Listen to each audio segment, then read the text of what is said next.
The fluorescent lights hummed overhead as I pushed the mail cart down the sterile hallway of Meridian Tech's executive floor. My hands, which once wrote code that powered Fortune 500 companies, now sorted through interdepartmental memos and junk mail. 15 years of dedication reduced to this, the vindictive punishment of a man who felt threatened by what he couldn't understand. "Morning, Diana," Marcus Wright, our newly appointed CEO, called out with fake cheerfulness as I passed his corner office. "Those quarterly reports better be properly sorted this time." I didn't look up. I didn't give him the satisfaction of seeing my face. Instead, I kept pushing my cart, letting the squeaking wheel punctuate the silence. Behind me, I heard his smug chuckle, the sound of a man who thought he'd won. What Marcus didn't know, what none of them knew, was that every mail delivery to the executive floor was also an opportunity. Each squeaky roll of my cart past their offices was another chance to observe, to listen, to gather intelligence that would prove invaluable in the months to come. Because while they saw a demoted senior developer pushing mail, I saw something else entirely. The final pieces of a plan 5 years in the making. It had started long before Marcus arrived with his MBA and his buzzwords about corporate restructuring. Back when I was still leading Meridian's core development team, I'd seen the signs. The slow erosion of innovation, the gradual shift towards short-term profits over long-term stability. I'd watched good people get pushed out, replaced by yes-men who knew how to talk about technology, but not how to build it. So I'd started planning, not out of revenge. Revenge is too simple, too emotional. No, I'd started planning because I saw an opportunity. While Meridian's leadership focused on quarterly earnings and stock buybacks, I focused on the future. "Ms. Walker," a quiet voice called out. I turned to see James, one of my former junior developers, looking uncomfortable in his newly pressed suit. I'm sorry about what happened. The demotion. It wasn't right." I smiled softly. James was one of the good ones. "Everything happens for a reason," I said, continuing my rounds. He had no idea how true those words were. 5 years ago, while still heading the development team, I'd started working on something in my spare time. A new kind of system architecture, one that could revolutionize how enterprise software handles data processing and security. Meridian's board had dismissed it as too experimental when I'd presented it. Marcus's predecessor had patted my head and told me to focus on realistic goals. So I did exactly that. I focused on building something of my own.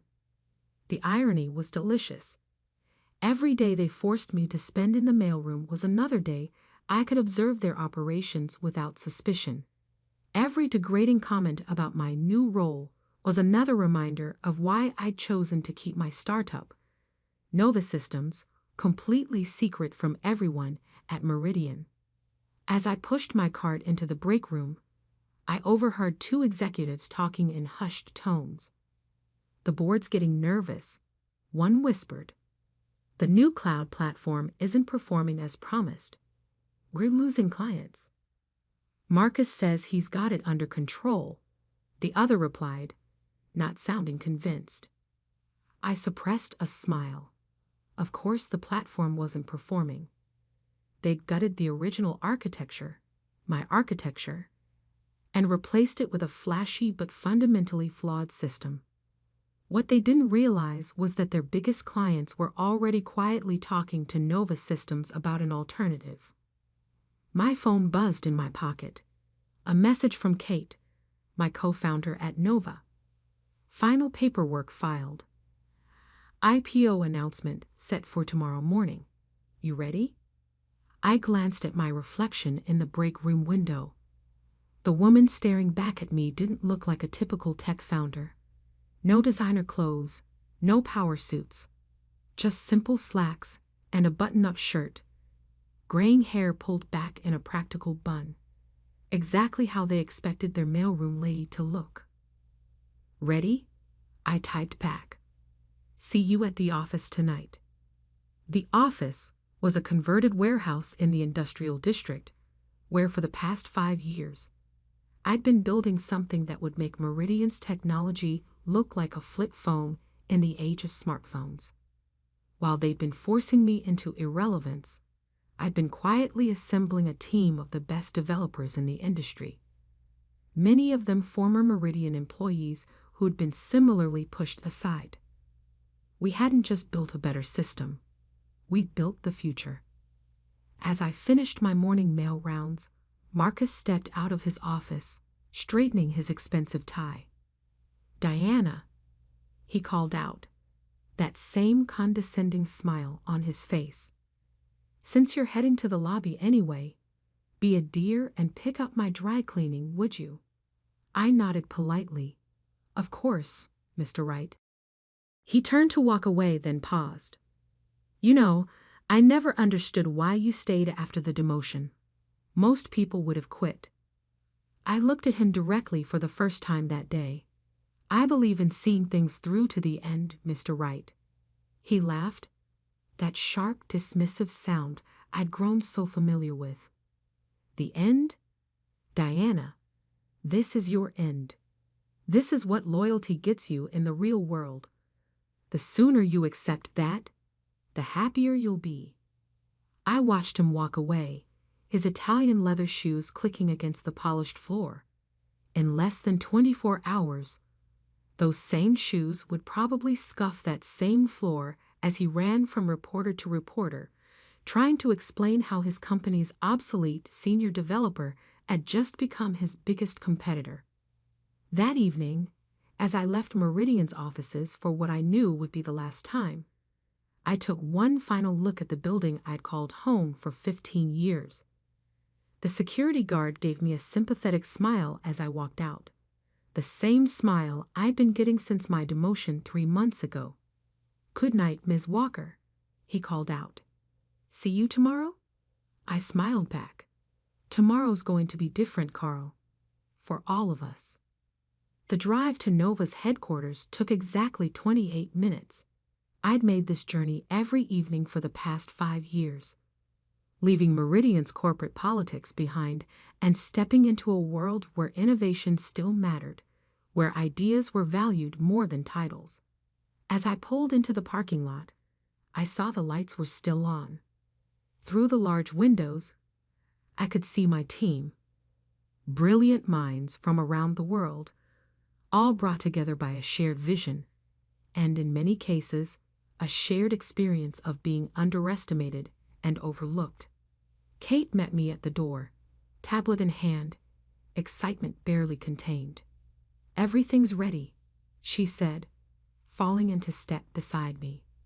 "Press releases are queued, SEC filings are complete, and the trading floor is prepped for tomorrow's opening bell."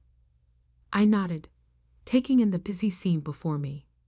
Developers were running final system checks, PR teams were reviewing statements, and legal was doing one last review of all documentation. The energy was electric. "Any word from our friends at Meridian?" I asked, heading toward my office. Kate's grin widened. "Not a peep. Their entire executive team is focused on tomorrow's board meeting. Marcus is apparently planning to announce another round of strategic restructuring." I sat down at my desk, running my fingers over the smooth surface. Such a contrast to the mail cart I'd been pushing just hours ago. "How many of their clients have signed with us?" 17 of their top 20, Kate replied. "All ready to switch over the moment we go live. The migration protocols you designed are already in place. It'll be seamless." I opened my laptop, checking one last time that everything was in order. On the screen, lines of code scrolled past. The same code Meridian had dismissed as too experimental 5 years ago. The same code that would, by this time tomorrow, be worth billions. What about the patent rights? I asked, though I already knew the answer. Kate's smile turned slightly wicked. All registered under Nova Systems, filed long before you signed Meridian's new IP agreement. Their lawyers can squirm all they want, but there's nothing they can do about it. I leaned back in my chair, letting out a long breath. 5 years of double lives. 5 years of early mornings and late nights. 5 years of being underestimated, overlooked, and pushed aside, all leading to this moment. Send out the all-hands message, I said. I want to talk to everyone before tomorrow. 10 minutes later, I stood before my team, over 200 people, all gathered in our main workspace. The contrast between this and Meridian's sterile corporate environment couldn't have been starker. Here, there was energy, purpose, passion. Tomorrow, I began, my voice carrying across the suddenly quiet room. Everything changes. Not just for us, but for the entire industry. Tomorrow, we show the world what happens when you value innovation over ego, collaboration over competition, and most importantly, when you recognize that great ideas can come from anywhere, even the mailroom. A ripple of knowing laughter spread through the crowd. Many of them knew my story. Some had similar stories of their own. But tonight, I want you to remember something. Success isn't about revenge. It's about vision. Every person in this room was chosen not because of their titles or their pedigrees, but because they dared to think differently. Tomorrow, we're not just launching a company. We're launching a revolution. The room erupted in applause as I looked out at the faces before me, excited, proud, determined. I felt a surge of emotion I hadn't expected. This wasn't just about proving Meridian wrong. It was about proving that there was still room in the tech world for real innovation, for people who cared more about creating something meaningful than climbing the corporate ladder. Later that night, as the last of the team headed home, Kate found me still in my office, staring out at the city lights. Second thoughts? She asked, leaning against the doorframe. I shook my head, just thinking about tomorrow. About Marcus's face when he realizes who really owns the technology that could save his company. Are you going to take his call when it comes? Oh, it won't be just his call, I said, turning to face her. By noon tomorrow, every major tech company in the country will be calling. And for the first time in my career, I'll be the one deciding who gets to be heard. Kate nodded, understanding in her eyes. Get some sleep, Diana. Tomorrow's going to be a long day. As I gathered my things to leave, I caught my reflection again in the window. The same practical clothes, the same simple hairstyle. But the woman looking back at me now stood differently. Shoulders straight, head high, eyes clear. Tomorrow, the world would know what Marcus Wright and the entire Meridian executive team had failed to see. That sometimes the most dangerous person in the room isn't the one making the most noise, but the quiet one in the corner, watching, learning, and building something that would change everything. I took one last look at the Nova Systems logo glowing on the wall. My real legacy, not the mail cart they tried to reduce me to. Tomorrow would be different indeed. But first, I had one last piece of mail to deliver. Morning light streamed through the windows of my penthouse apartment as I sipped my coffee, watching CNBC's pre-market coverage. For the first time in 15 years, I wasn't heading to Meridian's offices. No mail cart. No squeaky wheels. No Marcus Wright's condescending smile. Instead, I was dressed in a tailored charcoal suit that had been hanging in my closet for precisely this day. My graying hair, usually pulled back in a practical bun, was now styled professionally. Amazing how a change of clothes and hairstyle could transform the mailroom lady into what I'd been all along, a tech CEO about to make history. My phone buzzed. Kate's message was simple. It's starting. I turned up the volume on the TV just as the financial news anchor's expression shifted from casual to alert. Breaking news banner flashed across the screen. We're getting reports of a major IPO announcement in the tech sector, she said, shuffling papers. Nova Systems, a previously unknown software company, is set to go public this morning with an initial valuation that's sending shockwaves through the industry. I smiled, remembering Marcus's words from yesterday. This is your end. He had no idea how right he was, just not in the way he thought. My phone exploded with notifications. First came the industry alerts, then the tech blogs, then the mainstream media. Each headline bigger than the last. Nova Systems unveils revolutionary enterprise software platform. Tech's best-kept secret goes public. Unknown company poised to disrupt cloud computing market. But my favorite was from TechCrunch. Nova Systems CEO Diana Walker, the mailroom executive who built a billion-dollar empire in secret. At 8:15 a.m., exactly when Meridian's executive team would be gathering for their morning meeting, my phone rang. Marcus Wright's name flashed on the screen. I let it go to voicemail. Instead, I opened my laptop to a secure feed from Meridian's lobby. A perk of having built their security systems, I still had backdoor access to their cameras. The scene was chaos. Reporters were flooding the entrance, all hoping to get a comment about Nova Systems, about me, about the technology that Meridian had dismissed years ago. Through the feed, I watched Marcus arrive, his usual swagger replaced by barely contained panic. He was already on his phone, likely trying my number again. The security guard, Carl, stopped him to say something. I couldn't hear the words, but I could read Carl's lips. Ms. Walker won't be coming in today.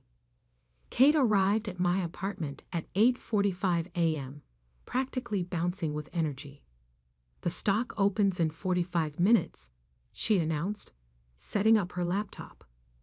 The trading floor is insane. Initial orders are triple what we projected. I nodded, still watching the Meridian feed. The board members were arriving now, each looking more grim than the last. They knew what this meant. Nova Systems wasn't just another competitor. We owned the patents to technology that Meridian desperately needed. Diana, Kate said softly, you should see this. She turned her laptop toward me. On the screen was an email from James, my former junior developer at Meridian. Ms. Walker, the office is in chaos. Marcus just had a meltdown in the executive meeting when legal confirmed that Nova owns the patent rights. He kept screaming about how he had you pushing mail for 3 months while you were building an empire. I just wanted you to know. We're all cheering for you. James P.S. Are you hiring? I was about to reply when my phone rang again. This time, it was Meridian's board chairman, Theodore Mills. Unlike Marcus's calls, this one I would answer. Good morning, Ted, I said calmly. Diana. His voice was tight, controlled. I believe we need to talk. We are talking. You know what I mean. The board is meeting now. We would appreciate your presence. I let the silence stretch for a moment. The same board that approved my demotion to mailroom clerk. That was a regrettable decision. One we're prepared to rectify immediately. Name your terms. I glanced at Kate, who was showing me the latest pre-market numbers. Nova's valuation had just crossed $10 billion. My terms, I said, keeping my voice level. Ted, I don't think you understand. I'm not looking for a better position at Meridian. I'm not looking for an apology. I'm not even looking for revenge. I'm looking forward. Something Meridian stopped doing a long time ago. We can match any offer, he said quickly. Whatever Nova's worth, we can. Goodbye, Ted? I cut him off. I have a stock exchange to open. The next hour passed in a blur of preparations. A car was waiting to take us to the exchange. Kate handled last-minute press inquiries while I reviewed my remarks. But before we left, I had one last piece of business to attend to.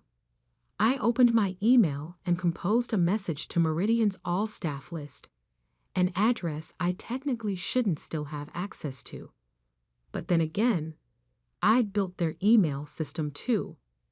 Dear Meridian colleagues, by now, you've heard about Nova Systems. Some of you knew me as the senior developer who was demoted to the mailroom. Others only knew me as the quiet woman who delivered your mail and picked up your dry cleaning. What none of you knew was that every day I spent pushing that mail cart was another day I spent learning. Learning who really drove innovation at Meridian. Learning who had the courage to think differently. Learning who treated people with respect, regardless of their title. To those who showed kindness when you thought I had nothing to offer, thank you. Your humanity was noted. To those who took pleasure in reminding me of my place, thank you as well. Your arrogance was equally noted. Nova Systems is now accepting applications. We hire based on talent, creativity, and character, not titles or pedigrees. You know where to find us. Warmest regards, Diana Walker, CEO, Nova Systems. I hit send just as Kate announced it was time to leave. In the car, watching the city speed by, I thought about how different this commute was from my usual morning drive to Meridian. Same streets, same traffic, but everything had changed. At the stock exchange, the energy was electric. Photographers called my name, a name none of them had known yesterday. Reporters shouted questions. Through it all, I maintained the same calm demeanor that had served me so well in the mailroom. As we approached the opening bell, Kate squeezed my hand. Ready to make history? I nodded, thinking about the long road that had led here. The late nights coding while others slept. The quiet recruitment of talented developers who'd been overlooked. The careful planning and perfect patience. The bell rang. Nova Systems was officially public. Within minutes, the stock price had doubled. By lunch, it had tripled. Every news channel was running the story, not just about Nova's revolutionary technology, but about its unconventional CEO, the mailroom executive, the patient revolutionary. Back at Meridian, Marcus Wright was discovering exactly what it meant to underestimate the wrong person. Their stock was plummeting as investors realized that their core technology was obsolete compared to Nova's platform, the same platform he'd had me pushing mail past every day. My phone buzzed with a text from Carl, the security guard. Mr. Wright just left the building. He was carrying a box. Guess someone else will be delivering the mail now. I smiled, but not out of satisfaction at Marcus's downfall. I smiled because this wasn't the end of the story. It was just the beginning. That evening, after the interviews and celebrations, I returned to Nova's headquarters. The team was still there, watching the news coverage, cheering every headline. But I headed straight to my office, where a package waited on my desk. Inside was a mail cart name tag, my old one from Meridian. Under it was a note from Kate, "Never forget where we started." I pinned the name tag to my office wall, right next to Nova's first patent filing. A reminder that success isn't about where you sit in an office. It's about what you build when no one's watching. My phone buzzed one last time. A message from James. Just submitted my resignation at Meridian. Along with half the development team. Your email inspired us. Hope that application portal is ready. I looked out at my team. Brilliant minds who'd believed in the vision when it was just an idea scratched out in a notebook. Tomorrow, we begin expanding, bringing in more talented people who'd been overlooked, underestimated, pushed aside. We'd build something even bigger. Because that's what happens when you take someone with vision and try to make them invisible. They don't disappear. They build empires in the shadows. They change the game while you're busy playing politics. And when they finally step into the light, they don't just claim a seat at the table. They build a bigger table. As the city lights twinkled outside my window, I thought about tomorrow's mail delivery at Meridian. Someone else would push that squeaky cart down those halls now. But they'd be walking past empty offices, their former occupants now racing to update their resumes, hoping to find a place at Nova Systems. I opened my laptop one last time that night, checking Nova's closing stock price. The number made me smile, not for its size, but for what it represented. Every digit was a validation of a simple truth. True power isn't in a title or an office. It's in the quiet certainty that comes from knowing exactly who you are and what you're capable of. Marcus had told me to know my place. Well, now everyone knew exactly where that place was. At the helm of the company that had just disrupted the entire industry. Not bad for a mailroom clerk.